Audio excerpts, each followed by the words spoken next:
Olá, sou a professora Maria Lúcia Leal, diretora do Centro de Estudos Avançados Multidisciplinares, CEAM, da Universidade de Brasília. Estou aqui para dialogar com o professor Alfredo Pena Veiga.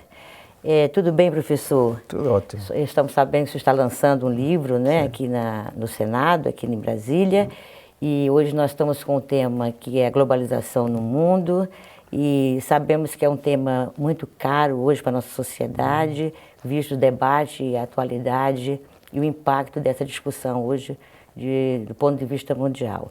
Nos meus estudos, por exemplo, eu tenho discutido 3 questões importantes dentro do impacto da globalização mundial, pensando isso dentro de uma estrutura do capitalismo mundial.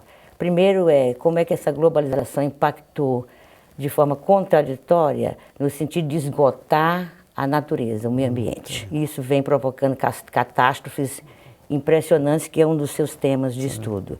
Um outro campo que a globalização mundial tem impactado é na precarização das relações de trabalho, ao terceirizar, ao criar novas pobrezas.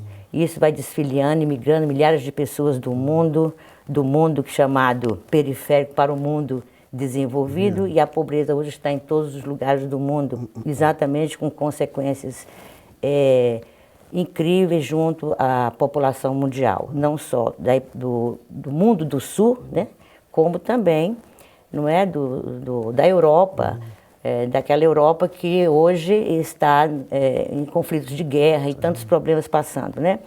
E um terceiro momento, uma terceira questão é como essa globalização também tem atacado fortemente a organização do mundo do trabalho, os sindicatos, desregulamentando as indústrias, desmontando os direitos dos trabalhadores e desorganizando o mundo do trabalho. E isso vai provocando um nível de pobreza e de desorganização do trabalhador que leva a esse momento desse Brexit, ou seja, ao mesmo tempo que o mundo empobrece economicamente o trabalhador, esse mundo do capital vem no sentido de uma intolerância tão profunda que articula pobreza, empobrece pelo autoritarismo da extensão desse capital violento e eleva a capacidade de estigmas, preconceitos, intolerância às populações que migram para esses países. Vamos conversar um pouco sobre isso, né, professor? É um tema bastante, hoje, eu acho, rico, em todo o sentido da palavra. E eu acho que a gente tem que, para fazer a abordagem desse tema, acho que é bom a gente voltar atrás no tempo. Voltemos 30 anos atrás. E 30 anos atrás, o leitmotiv, como se diz na França, era a globalização, a mundialização, que para nós são 2 coisas diferentes. Tá? E, evidentemente, isso passava pelo que o Banco Mundial, naquela época, nos anos 80, tinha colocado como dogma, que era a governabilidade. E a globalização financeira, para nós, a globalização, provocou, estes últimos 30 anos, eu diria, uma catástrofe mundial sem tomamos a história, sem grandes contrapontos para poder justamente enfrentar essa globalização financeira e os desastres que ela provocou. Ela trouxe no mundo, você pode fazer a avaliação, o que aconteceu depois da grande crise financeira de 2008. O sistema financeiro se mostrou ao ponto que ele podia chegar se os estados em geral, não estavam preparados para poder enfrentar esse tipo de crise. E nós pagamos, e nós continuamos a pagar essa crise de 2018. Que é o chamado capital fictício. Exatamente. Que foi o que deixou os estados falidos, que para salvar o sistema financeiro, o Estado, nós tivemos que pagar. Inclusive o FED americano, né? Claro, teve que tirar o fundo público com a crise da imobiliária. Pois é, o drama dos Estados Unidos, o exemplo dos Estados Unidos, foi uma coisa, eu diria, terrível. Mas nós os países mais vulneráveis, continuam a ressentir essa crise. O Brasil, embora seja uma multicrise, como eu falo, né, que são várias crises juntas aqui no Brasil, claro que a crise financeira, a crise da globalização, essa globalização que nos venderam há 30 anos atrás, como que era aquilo que ia harmonizar o mundo. É que, na verdade, a globalização neoliberal a partir de Hayek veio para desconstruir, né, o pensamento do welfare state. Exatamente. E a gente sempre disse que essa lógica da globalização do mercado, ela é uma reificação do mercantilismo, porque é uma extensão do capital dominante para as colônias. É um pós-colonialismo perverso, que foi um rearranjo da burguesia do capital. Exatamente. Então, se você pega essa história, você pode ver que a famoso Manifesto de Washington dos anos 80 se construiu que era uma estratégia do capital para poder justamente, uma vez que o bipolarismo estava já forjado, era uma forma de poder controlar o sistema que eu chamo o sistema mundo. Então, esse verdadeiramente, eu acho que é um fato muito importante e que nos leva hoje a observar o que está acontecendo em vários continentes, que tem um impacto que você observa, por exemplo, em Europa, com uma subida importante da extrema-direita, com um sistema social liberal que se impõe como uma solução, e tudo aquilo que mais ou menos você coloca na introdução, que a gente pode discutir sobre esses aspectos lá. Segundo, eu acho que aí está outro ponto importante, que é a mundialização. E a mundialização, que tem jamais um fundo que leva, à la vez, aspectos cultural, aspectos sociais importantes, essa mundialização se desumanizou. Né? E eu acho que o que alguns achavam que era a saída foi o desastre. Foi o desastre. O segundo fenômeno foi o desastre. Né? E nós vemos hoje que essa mundialização também criou uma desesperança muito grande nos povos, né, na sociedade, né?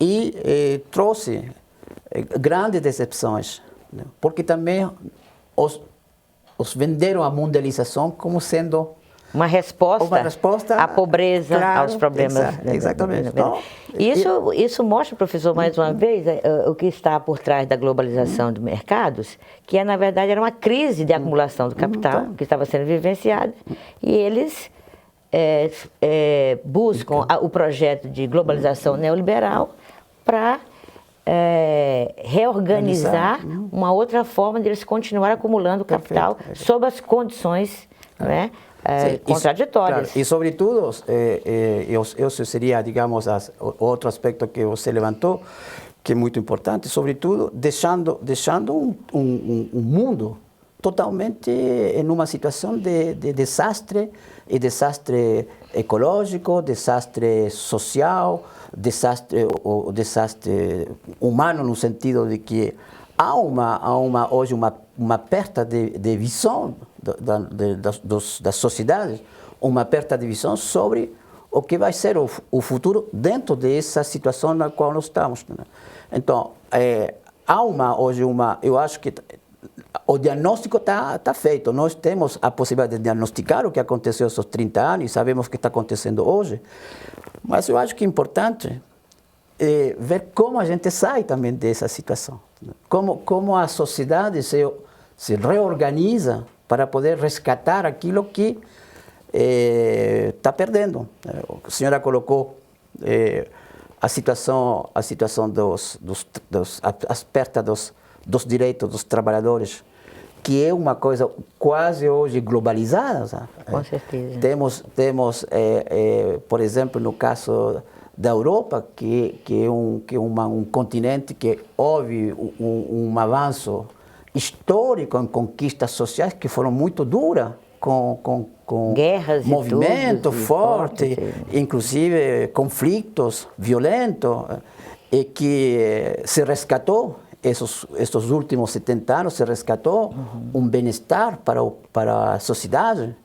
E esse bem-estar que foi consequência de muito sofrimento, de muitas greves, né? De movimentos sociais organizados, sindicatos, tudo aquilo. Todas as conquistas sociais que essa sociedade ganhou, pois bem, hoje nós vemos que está sendo totalmente questionada. E questionada de uma maneira totalmente sem nenhuma proteção principalmente para os novos trabalhadores que chegam no mercado de trabalho. Então, aí há um aspecto muito importante que eu vejo uma possibilidade de poder reorganizar a sociedade frente a essas, eu diria, a esses ataques que são profundos. Uma contra-hegemonia. Nós temos que ver qual é a alternativa de uma contra-hegemonia internacional para deter as forças do capital, essas forças perversas do capital, que entra através de blocos, né, desconstruindo o poder dos Estados-nações. Né? E se a gente for pegar um exemplo, como é que fica a juventude mundial? Né? Quando a gente observa que o desemprego é uma realidade e que o acesso às políticas públicas também tem que ser cada vez muito frágil por causa do Estado mínimo, ele fica muito mais como administrador, então cortando recursos. Porque aqui no Brasil, por exemplo, nós estamos vendo isso na atualidade, né? Um golpe na Previdência, um golpe na saúde, um golpe na educação. Então, por 20 anos, vão retirar recursos da área social num estágio profundo de desemprego e instabilidade política, um retrocesso ao nosso processo democrático no Brasil. Quer dizer, será que mundialmente isso não é resultado de um reflexo dessa política mundializada e global desse mercado que está impactando não só do ponto de vista do bem-estar dos trabalhadores, da sociedade como um todo e do debate amplo da democratização da sociedade mundial? Nós não estamos tendo uma inversão nesse processo e uma tendência a um autoritarismo nos projetos políticos mundializados, que está tendo reflexos aqui no Brasil. Como é que vamos enfrentar essa situação? Olha, que propostas nós estamos observando no cenário mundial? Eu acho que aí é o tema hoje. Eu acho que aí há pelo que observo, sociedades, por exemplo, como a sociedade europeia, mas também sociedades aqui na América Latina, eu acho que há uma toma de consciência importante sobre esse aspecto aí. Eu acho que há hoje uma possibilidade, né, de achar alternativas para isso. Né. Como vejo, do ponto de vista dos jovens, eu acho que aí há uma coisa que é interessante.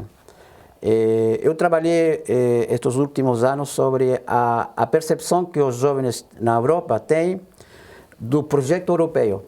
Como o projeto europeu é percebido hoje pelos jovens. Eu fiz várias pesquisas sobre esse aspecto. Uma pesquisa mais com fundo de ciências políticas, para tentar ver, através se coincide o discurso do tecnócrata de Bruxelas sobre a Europa da visão mercantil, né? E se tem uma relação com a percepção que tem os jovens com relação a essa Europa. E há um desencanto total da visão, eu diria, uma dicotomia enorme entre o discurso que tem o tecnócrata e a realidade que tem o jovem. E o jovem se coloca hoje a possibilidade de uma alternativa, né? E qual é a alternativa? Qual seria as alternativas? Entre as alternativas, né? Por exemplo, né? E isso eu o acho movimento Ocupied. O movimento Ocupied é uma alternativa imediata, entendeu? Para marcar e para mostrar. Contra a corrupção. Exatamente, para posicionar. Mas tem uma coisa que vai muito mais além disso, entendeu? Que e aí é um discurso que eu acho que pode chegar também aqui no Brasil, é repensar a democracia, né? É reabilitar a democracia, mais uma democracia, e não o que eu vou dizer não é um slogan que eu vou dizer. O que eu vou dizer é aquilo que reflita do que os jovens pensam. Uma democracia com uma verdadeira participação dos jovens nas decisões democráticas. Uma democracia direta, participativa. Direta participativa. Em vez de ser representativa. Em vez de ser representativa. Um caminho. É um caminho, é uma alternativa. Entendeu? Então, como você mide isso aí? Porque você tem que... Uma coisa é eu falar e outra coisa é medir. Como você mede essa alternativa? Você pode medir através de debate que você abre. Por exemplo, nós usamos muito fórum de discussões abertos, né? E você vê a importância que o jovem dá à participação. Aqui no Brasil, por exemplo, professor, desculpa interrompê-lo, o movimento secundarista, né, que é um movimento que surgiu aí com uma força muito grande através das redes sociais, as tecnologias, né, a interação das redes e tudo, e o movimento secundarista, ele veio com muita força e reorganizando uma mobilização muito grande no Brasil. Tanto é que hoje aqui na Universidade de Brasília, nós estamos com a universidade ocupada pelos alunos da Universidade de Brasília, aliada a esse movimento secundarista. Especialmente no momento agora que o governo atual tirou conteúdos importantíssimos da educação, como a questão racial, a questão da filosofia, a questão da diversidade sexual, a questão de gênero, importantíssimo para a construção de um pensamento crítico. Isso nos dá uma esperança. Claro. Nos dá uma esperança, essa mobilização dessa juventude. Ver isso de uma forma geral no mundo? Então, eu acho que aí há uma tendência. Então, aquilo que está acontecendo no Brasil, que eu cheguei faz 2 dias, estou só sabendo agora, aquilo que acontece no Brasil, mas também já aconteceu isso no Chile, em 2012. E na Primavera Árabe também. Em 2012. A mobilização dos jovens, para eles colocar na agenda política o que é a educação pública e gratuita no Chile, foi importantíssimo. Mobilizou 300, 400, 500 mil pessoas, jovens, para eles colocarem na agenda do futuro ou da futura presidenta. Os jovens, líder jovem no Chile, você tem que lembrar, está muito perto daqui, o Chile está do lado, então não é difícil de se informar. Os jovens líderes desse movimento hoje são parlamentares. Parlamentar que se chama os parlamentários. Ocupando esses espaços importantes. Claro, tem que ocupar os espaços. Porque nosso espaço no legislativo está fundamentalista, né? Então, hoje se chama a bancada dos estudantes, porque eles ganharam as eleições sem partido. E isso que é importante também. Vamos ter que estudar isso numa rede mundial, as universidades, né? E agora tem o mesmo fenômeno que aconteceu em 2013 no Chile, aconteceu também no Brasil, acontece o que a senhora falou, a famosa Primavera Árabe também, que houve, bom, infelizmente. Vem daí todo um processo de construção dessa discussão da ocupação em Nova York. Por Nova York. Temos o que aconteceu na Espanha, com Podemos, que hoje é um partido, entendeu? Que é um partido que tem 20% do eleitorado, não é menor. Então, eu diria, há uma possibilidade de abrir alternativas O problema é que nós estamos muito angustiados com o futuro. Eu acho que... Nós temos que viver o presente para construir esse futuro. Temos. E o seu livro que você está lançando para a gente finalizar inicialmente esse diálogo aqui? O meu livro está dentro do que nós estamos falando, da questão global. Falamos agora há pouco das catástrofes. Meu livro é um livro que mostra um resultado de minhas pesquisas sobre uma das grandes catástrofes nucleares que teve a humanidade, que foi a catástrofe de Chernobyl, e um trabalho que eu fiz e que eu continuo a fazer agora com jovens da Ucrânia e jovens da Bielorrússia. Pois é, esse diálogo é muito importante, vamos continuar. Esperemos. Espero que nós possamos fazer uma boa integração com o CIAN e com a sua universidade, né, na França, em nossos estudos. Estamos abertos, obrigadíssimo por estar conosco aqui no programa Diálogos da TV UNB. Continue ligado na nossa programação.